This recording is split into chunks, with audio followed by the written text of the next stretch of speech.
त्याने आपल्या तलवारीच्या जोरावर अखंड भारताची निर्मिती करून स्वतःचा इतिहास रचला।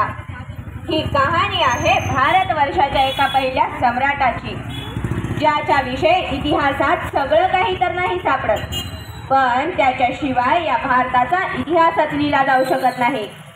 त्याने आपल्या गुरु आचार्य चाणक्याच्या स्वप्नांना पूर्ण करत करत सिकंदरच्या सेनापती सेल्युकसला सुद्धा युद्धभूमीत कंठस्नान घातले होते व त्या काळचा मगध देशाचा राजा धनानंद याला सुद्धा सिंहासनावरून पदच्युत करून शस्त्राच्या व शास्त्राच्या जोरावर मौर्य वंशाची स्थापना केली।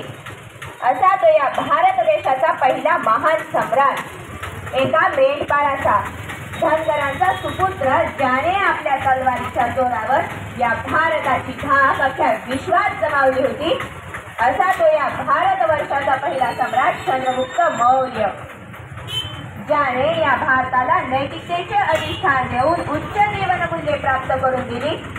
असा तो धनगर पुत्र अशोक सम्राट मौर्य, ज्याच्याकडून मोहम्मद गोरी नावाचा राक्षस एकदा नाही दोनदा नाही तर एकूण 17 वेळेस हरला होता।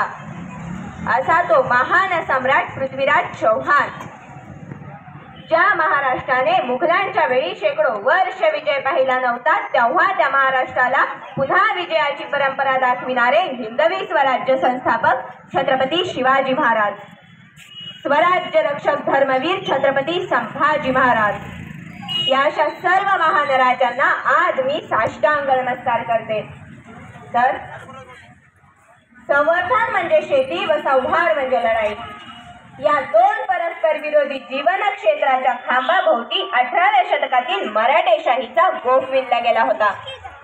तेव्हा याच शतकात 31 मे 1725 मध्ये एका सर्वसामान्य कुटुंबात अहिल्याबाई होळकरांचा जन्म झाला। चौंडीतील ही 8-9 वर्षाची पोर उसळत्या घोड्याच्या टापालाही न भीता जेव्हा आपले शरीर त्या वाळूत कोरलेल्या शिवपिंडावर झोकून देते, तेव्हा कोणीतरी विचारतं, मुली, तुझ्या सगळ्या मैत्रिणी पळाल्या आणि तू ही पिंड किमर्थम रक्षत बसलीस? उत्तर आलं, जे आपण उभारले आहे ते यावत प्राण रक्षावे। या उत्तराबरोबरच बाजीराव पेशव्यांचा आवाज घुमला, मल्हार, याच पोरी सून करून घे, हीच पोरगी तुझ्या दौलतीचे रक्षण यावत प्राण करेल। आणि मग काय, मल्हारराव होळकरांनी आपल्या कुळपुत्र खंडेराव होळकरांचा विवाह अहिल्याबाईंसोबत सन 1733 मध्ये केला।